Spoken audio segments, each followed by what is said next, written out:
Hello friends, welcome back to this channel. दोस्तों, इस video में हम लोग बात करेंगे एबी कैपिटल यानी आदित्य बिरला कैपिटल लिमिटेड की एक सब्सिडरी कंपनी, एक जॉइंट वेंचर कंपनी है जिसका नाम है Aditya Birla Sun Life asset management company. इससे जुड़ी हुई एक बहुत ही बड़ी अपडेट है, आपको बताना चाहूँगा, आपके साथ शेयर करूँगा। लेकिन शुरू करें उससे पहले आपसे दो रिक्वेस्ट करना चाहूँगा। पहली रिक्वेस्ट कि अगर आपको डीमैट अकाउंट ओपन कराना है तो डिस्क्रिप्शन बॉक्स में देखिए आपको एक लिंक मिल जाएगा। लिंक को क्लिक करके सिंपल तरीके से आप चाहें तो आप स्टॉक में अकाउंट ओपन करा सकते हैं। दूसरी रिक्वेस्ट ये रहेगी आपसे कि अगर आप चैनल को फर्स्ट टाइम देख रहे हैं फाइनेंस मार्केट को, तो सब्सक्राइब करके बेल आइकन को हिट कर लीजिए ताकि आपको वीडियोस की नोटिफिकेशन मिलती रहे और आप सबसे पहले देख पाएंगे। तो दोस्तों, आदित्य बिरला कैपिटल लिमिटेड की क्या सिचुएशन रही, सबसे पहले मैं आपको डिस्कस करना चाहूँगा। देखिए, कल 28 जून को 119.20 की ओपन प्राइस के बाद 117.90 का लो बनाता है और 120.50 का हाई बनाता है और फाइनली गिर के बंद हुआ था 118.45 के ऊपर, जो कि 0.46% की गिरावट के साथ बंद हुआ। 11,91,089 total number of shares trade किए गए, जहां 45.12% की डिलीवरी उठाई गई। 1,03,205 शेयर्स ट्रेड किए गए बीएससी पे, जहां 32.43% की डिलीवरी। इस कंपनी की मार्केट कैप है 28,610.90 करोड़ रुपए और इसका 52 वीक लो है 41.25 का और 52 वीक हाई है 139.60 का। आदित्य बिरला कैपिटल लिमिटेड की एक सब्सिडरी कंपनी है, एक जॉइंट वेंचर कंपनी है जिसमें दो लोग मिले हुए हैं।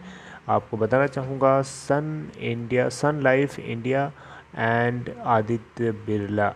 आपको बताना चाहूँगा, इन दोनों लोगों से मिला करके एक कंपनी है जिसका नाम है Aditya Birla Sun Life asset management company limited, right, यानी ABSLAMCL। समझ रहे हैं, बहुत बड़ा सा इसका शॉर्ट नेम हो जाएगा, तो ऐसे ही समझिएगा, Aditya Birla Sun Life asset management company. तो यहाँ पे बेसिकली क्या है कि ये जॉइंट वेंचर है और इन दोनों के दोनों यानी आदित्य बिरला और सन लाइफ दोनों ने मिल करके यहाँ से इस एक आईपीओ के रास्ते से कुछ अमाउंट रेज करना चाहते थे और जिसमें से आदित्य बिरला कैपिटल जो है 28.51 लाख इक्विटी शेयर्स को ऑफर फॉर सेल के माध्यम से उतारना चाहते थे। वही हम सन लाइफ की बात करें तो वो 3.6 करोड़ इक्विटी शेयर्स को ऑफर फॉर सेल के माध्यम से आईपीओ में लॉन्च करना चाहते थे। यानी लगभग दोनों मिला करके देखें तो 3.88 करोड़ इक्विटी शेयर्स जो है आईपीओ के रूप में आना था ऑफर फॉर सेल के माध्यम से। लेकिन यहाँ पे क्या हुआ है, अगर हम टोटल दोनों के अमाउंट यानी 3.88 करोड़ को मिला दें तो वो Aditya Birla Sun life capital limited की पूरी जो नंबर ऑफ़ शेयर्स हैं उसमें 13.50% की स्टेक यहाँ पे बनती है। यानी 13.50% की हिस्सेदारी आईपीओ के माध्यम से स्टॉक एक्सचेंज के ऊपर लिस्ट होना था।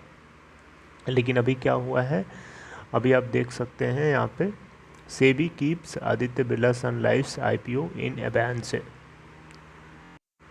इसका मतलब ये हुआ कि सेबी ने एक तरीके से टेम्पररी हॉल्ट लगा दिया है, थोड़ी देर के लिए रोक दिया है। और यहाँ पे security exchange board of India की तरफ से क्लैरिफाई नहीं किया गया कि क्यों इन्होंने हॉल्ट लगाया है, लेकिन इन्होंने ऐसा कर दिया है।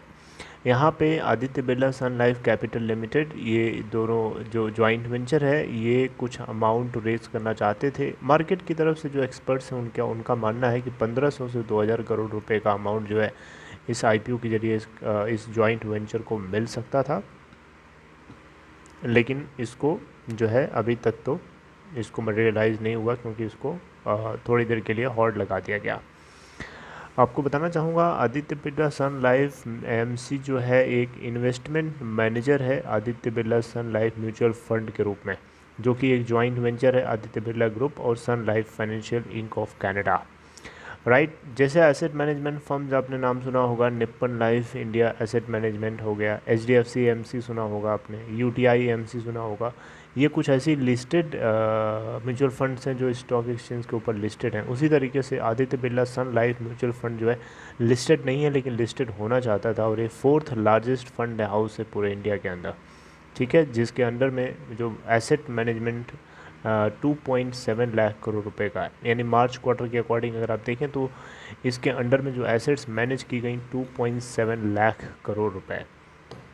कुछ यहाँ पे मर्चेंट्स बनाए गए हैं, मर्चेंट बैंकर्स हैं जिनके नाम है Kotak Mahindra capital, बोफा securities, city group, global markets India, axis capital, HDFC bank, ICICI securities, IIFL securities, JM financial, इसके अलावा मोतीलाल ओसवाल इन्वेस्टमेंट एडवाइज़र, इसके बाद SBI capital markets and yes securities limited. ये कुछ मर्चेंट बैंकर से पूरे इशू के लिए राइट। तो Aditya Birla Sun Life asset management company जो है इसके लिए पेपर्स ऑलरेडी सेबी को फाइल कर चुकी थी, जिसको हम ड्राफ्ट रेड हियरिंग प्रॉस्पेक्टस बोलते हैं। जो भी कंपनी IPO लेके आती है तो वो ड्राफ्ट रेड DRAH जिसको बोलते हैं ड्राफ्ट रेड हियरिंग प्रॉस्पेक्टस वो लॉन्च करती है, ताकि उसके अंदर जो इन्वेस्टमेंट करने वाले हैं उनको पता चल सके उस कंपनी के बायोडेटा के बारे में कि वो कंपनी क्या करती है, कितना कमाती है, क्या उसकी प्रोफाइल है। तो ये चीज़ फाइल कर दी गई थी, हालांकि अप्रैल के महीने में आई थिंक कर दी गई थी। उसके बाद भी यहाँ पे अब जाकर के सेबी ने ऐसा कदम उठाया है। क्यों उठाया है, इसके पीछे का कारण सेबी ने क्लैरिफाई नहीं किया, राइट। सो लेट्स सी कि आगे क्या होता है। जो कुछ मुझे अपडेट पता चलेगी इसके बारे में तो आपको वीडियो के जरिए बताने की कोशिश करूँगा। Till then take care of yourself, see you next time friends.